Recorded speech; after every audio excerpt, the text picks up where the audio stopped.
Welcome to the Water Trough, where we can't make you drink, but we will make you think. My name is Ed Drozd, the Small Business Doctor, and I'm really excited you chose to join me here as we discuss topics that are important for small business folks just like you. If you're looking for ideas, inspiration, and possibility, you've come to the right place. Join us as we take steps to help you create the healthy business that you've always wanted. Welcome back to the Water Trough. This is Ed Drozd, the Small Business Doctor. Today's episode is inspired by a friend of mine who put a request out on social media. He wanted to know if his marketing tactics are too strong. That was his question. Are my marketing tactics too strong? It got me to thinking about marketing and about our need to ask questions, or probably more importantly, to get answers for our questions. I believe both of these are very important to us in business. Let me start by looking at the marketing element. Marketing, of course, is the way that we get our message out there to people. It's necessary for us to let people know that we exist, what we have to offer, who we are. These things are fundamental in the business world. Without them, we do not accomplish sales.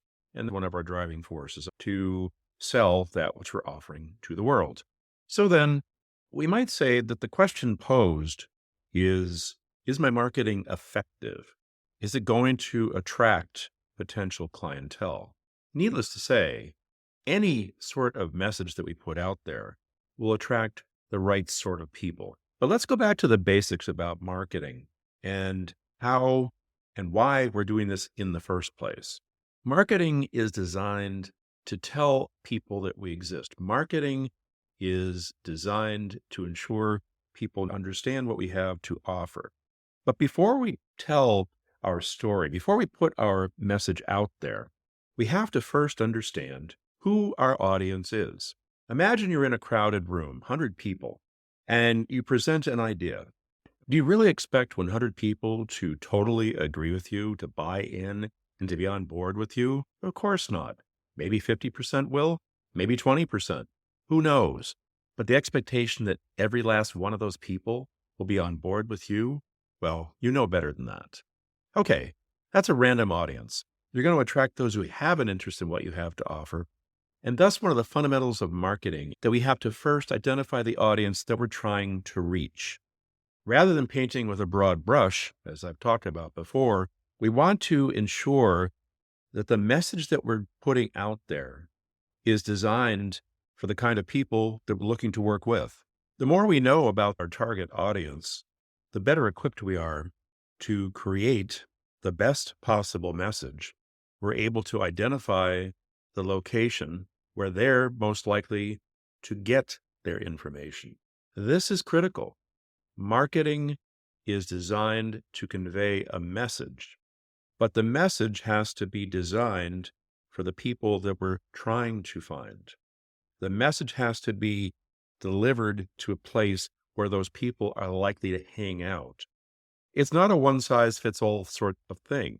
So in that room of 100 people where you present an idea and ideally like to get 100% buy-in, what you'd be better off doing is being in a room with people who meet the criteria that suit your needs, people that are more inclined to be interested in what you have to offer. There is something to be said for the shotgun form of marketing, where you cover a lot of ground simultaneously. And the more you put out there, the more likely you are to stumble upon somebody who's going to have an interest. And of course, this is true. There is, if you will, safety in numbers. But you also have the potential to deliver your message to the right people. You also have the potential to create the right message for the right people and to deliver that message in a place where they are likely to be. At the same time you're doing this, what you are saying to those who are not interested, that's okay. Marketing messages are not meant for everyone. Even a targeted audience is going to have people that simply aren't on board with you, and that's fine. You're going to reach those people that you are going to reach. But if you are more in tune to your audience, if you're more aware of who they are and what they're looking for, and those things are aligned with what you want to do and what you have to offer, the probability of effective marketing will increase considerably. Let's take a look at the second element here, asking questions, or more importantly, seeking answers to questions. What is our motivation behind this when we pose questions? Well, naturally, we want to get feedback. And feedback comes in a variety of forms. There are a couple forms that come to mind for me. There is the positive feedback. Yes, I support you. Your idea is great. I think your marketing strategy is fantastic. That is one. Ideally, that's something that we're looking for. The second one is a blatant no. I don't like your marketing strategy. I don't like what you're saying. It does not appeal to me, and you really shouldn't do that. Now, in these first two things here, remember, the person who is answering the question is giving you their impression of what they see. They're giving you their response to your question. If they're being completely honest and forthright, their positive or negative response is a valid thing. When we pose questions, are we eager to find the truth, or are we hoping for affirmation? Most of us probably have a mixed bag when it comes to things like that. Sure, we'd like to hear the people support us, but we acknowledge that we need to get feedback, constructive feedback, that is, not nasty, unnecessary feedback, but constructive feedback on which we can improve and or build upon our ideas.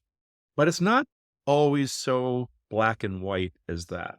Respondents, depending upon who they are, for example, our friends, our family, our colleagues, may be disinclined to give you that negative or constructive feedback for fear that they're going to denigrate the relationship that they have with you.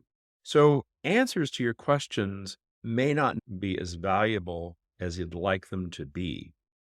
I'm not suggesting that questions aren't posed. What I'm suggesting is that when we ask questions, that we consider what our intention is behind doing so.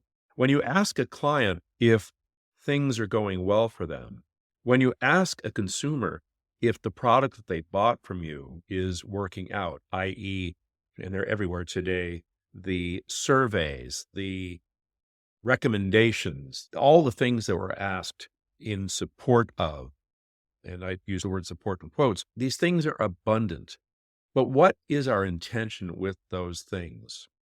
Are we prepared to hear the truth? And if the truth is, and we can't know this when they're good things, we're inclined to be blinded to the reality behind it. But when negativity or constructive criticism are provided, are we prepared to act upon those things?